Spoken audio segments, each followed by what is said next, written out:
podríamos añadir otros elementos. Un encabezado de sección o un salto de página. Si creamos un encabezado de sección, nos crea esto que hemos visto. Sería para diferenciar diferentes secciones dentro de un formulario. Imaginemos que estamos valorando varias cuestiones, por ejemplo de una clase, y estamos valorando los contenidos y la práctica docente. Podríamos crear dos encabezados, uno en el que pusiésemos valora los contenidos como texto del encabezado, una descripción, y otro en el que valorásemos la práctica docente. El texto del encabezado nos lo crea detrás de la última pregunta que hemos creado, con lo cual antes de poner encabezados deberíamos tener claro la estructura del formulario para colocarlos en el sitio correspondiente. Vamos a eliminarlo pinchando en la papelera y podríamos crear también un salto de página. Vemos que nos crea aquí esta separación, nos deja poner un título de página y una descripción. Podríamos crear un formulario con varias páginas, cada uno atendiendo a una sección. Pero también nos valdría eso para las preguntas de tipo test. Si nos fijamos en la pregunta de tipo test tenemos esta casilla.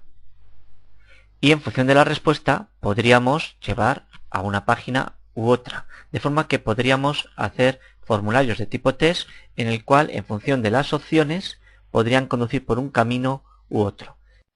Podríamos ir a la página siguiente, o en este caso como tenemos solamente dos páginas, volver a la página 1 y a la página 2, o en función de las páginas que hubiésemos creado. Si quitamos la marca de la casilla, desaparece esto.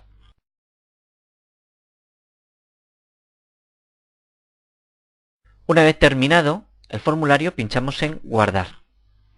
Y podemos ver su resultado pinchando en esta parte inferior, que es donde está el enlace.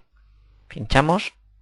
Este sería el resultado final de nuestro formulario. Podemos ver el título, la descripción. Aquí nos indica que todas las preguntas que tienen un asterisco son obligatorias y tenemos los diferentes tipos de preguntas. Una vez completado, no tendríamos más que pinchar en enviar y el formulario se enviaría. Sin embargo, este formulario es distinto del que hemos visto en nuestro ejemplo, que tenía esta otra apariencia más elegante. Esto es debido a que Google Docs también nos permite aplicar una plantilla para cambiar la apariencia externa del formulario.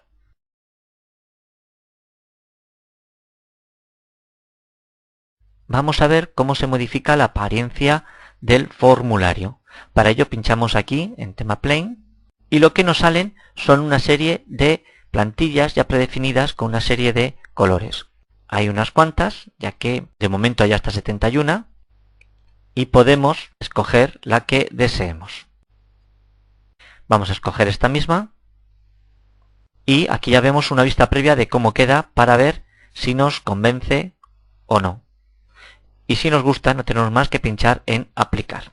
Aunque no lo vemos porque ahora estamos viendo la visión de editar, nos ha cambiado el tema. De hecho, lo pone aquí arriba, en el que ya no pone plain, sino pone el nombre de la nueva plantilla. De esta forma conseguimos cambiar la apariencia y obtener formularios como el que vimos en el ejemplo, con esta forma, o con la forma que acabamos de ver. Recordamos que para verlo hay que pinchar en el enlace de abajo. Y este sería la apariencia de nuestro formulario. Esta la apariencia del formulario anterior, que aunque las preguntas son las mismas, cada uno tiene una plantilla diferente.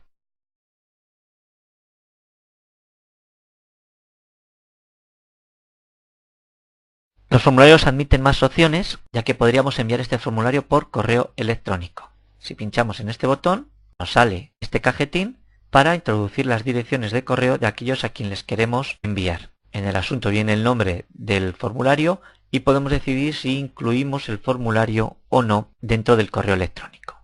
Si ponemos varias direcciones tendríamos que ponerlas separadas por coma y todas aquellas personas a las que pongamos aquí su dirección de correo recibirían el formulario para realizarlo.